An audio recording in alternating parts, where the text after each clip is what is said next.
Welcome to Comfort Time with Aunty Yunike. Today's story is being hurt by someone you love unknowingly, hurting you and hating your plans. This is something that happened to me, and when I say plans, I'm talking about plans of the environment. This happened to me, my sister, and my brother. What had happened was that we acquired land for my parents, and I think I've shared pictures of the land before, and it was virgin land. It had beautiful, huge organic trees. It had everything, and when we looked at the land, and it is 40 hectares. So we were thinking we can do so much with this land. We got together, my sister, my brother and I, and we identified a spot where we were going to put the house, and we wanted the house closer to the main road, as the farm is just off the main Lusaka road. So we chose that space so that should there be any need for someone to be helped from the roadside, they can even go and they can walk there and still assist them. Or should there be any problem, it's easy to get a lift if maybe the car won't start or have issues with transportation. You can still walk to the road and hike.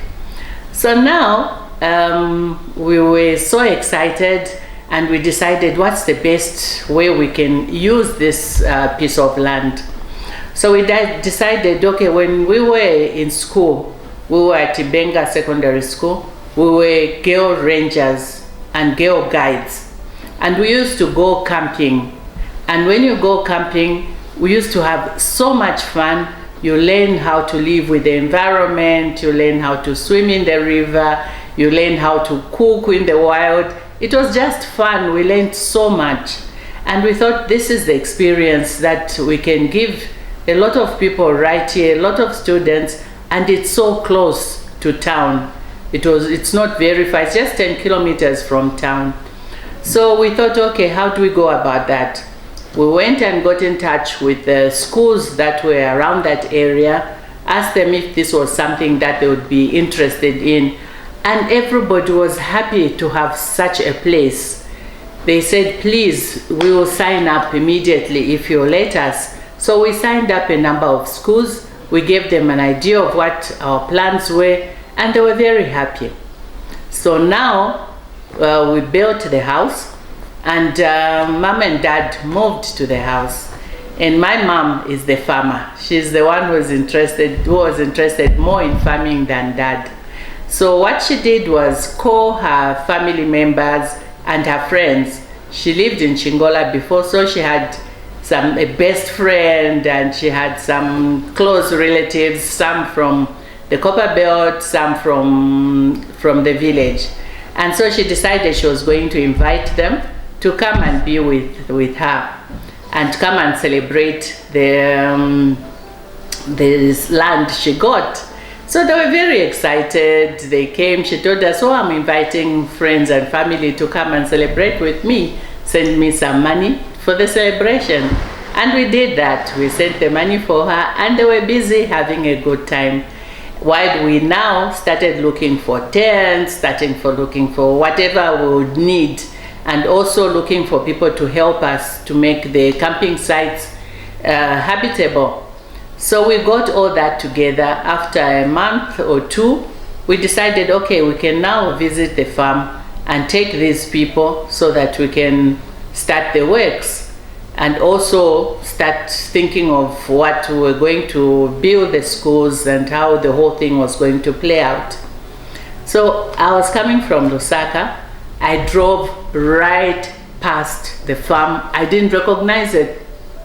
So when I got to the third farm from our farm, I was like, wait, these farms are after our farm, meaning that I've actually passed our farm. So I said, okay, I need to go back. So I went back slowly this time. And the farm where I had actually thought, how could they do this? How could this place be so bare? That was our place. I went there slowly. I was so traumatized. I couldn't believe what I was seeing. There were no trees. There was nothing. The land was just bare land. And you could see the house from the road. So I slowly went there, got to the house, and I found Mom and her family members very happy. I didn't know how to behave because I was so hurt. I was so disappointed. I was now in my head, I was thinking, oh my God, what about those contracts I signed? What about, I was thinking of so many things. Then they were like, oh, have you seen what we have done? We cut out the trees now. When you bring the tractor, it will just go right through. There will be no problem. They were really so happy because of what they had done. And I'm saying the trees, the way they cut the trees, there was nothing. They dug up and burnt even the stumps. So it was like there was never a tree. And these are huge trees I'm talking about. Of course, that made a lot of charcoal, firewood and the rest of it. But that was not my plans. That was not our plans. So I was so miserable, and I didn't want them to share in my misery. I say I didn't want them to share because if I told them how they had hurt our plans, they were going to be so miserable. So I thought, okay, better we are miserable and let the others continue basking in their joy, even if their joy has cost us so much. So that's how I said, okay, I see what you have done, but I wish you had left some trees around the house, because with the rains, with, the storms, the wind, we risk this roof being blown off. So you've left the house exposed. So we really need to get into planting some trees like right now. Oh, we didn't think of that. We didn't, so I engaged them in looking for some trees, maybe palm trees, a few trees that we could grow around the house so that the house is protected. So I then called my siblings and shared with them what I had found. They were so miserable also. So, but who is to blame? So here I'm saying, was it our fault? Was it their fault? Whose fault was it? Issues of the environment are rarely spoken about. Had we shared the information with Mom, would we have saved our program? We just assumed she'll be happy to live in the house. Yes, she likes farming, she'll be farming, but we didn't think she'd go that far. We never saw that one coming. And so telling her she had messed up when we didn't share with her felt unkind and unfair. So we just suffered in silence. So here I'm sharing this story so that I encourage all of us to speak more about not only the environment, but about our plans. I've been found in a situation where someone comes to visit in my home and they want to help me.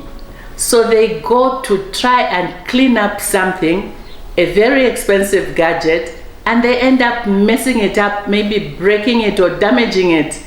And I never said don't, or we wash this way, or we use this way. And then I'm thinking, is it my fault? Should I have said don't touch that, or this is how I do it? So I think it's important that we share with people our plans, or even the use of some of our gadgets. Because if you don't, when someone visits, they always want to be helpful.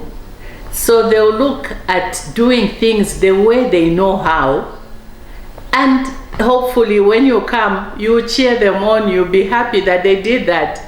And maybe you never wanted them anywhere near that stuff, but you have to say it. So I've always wondered, is it because we didn't share? Is it because they don't know much about the environment? Is it because what was important to them was different from what was important to us? So that story left me up to today very heartbroken, because I really saw that land being more useful than just for plants. I hope this will encourage you also to be more open about your plans. Not only your plans with the land, but with also your homes and your boundaries. Let people know your boundaries, because if they don't, they'll mess up and you end up feeling hurt because you didn't inform them about your boundaries. So who is to blame? Thank you so much for listening.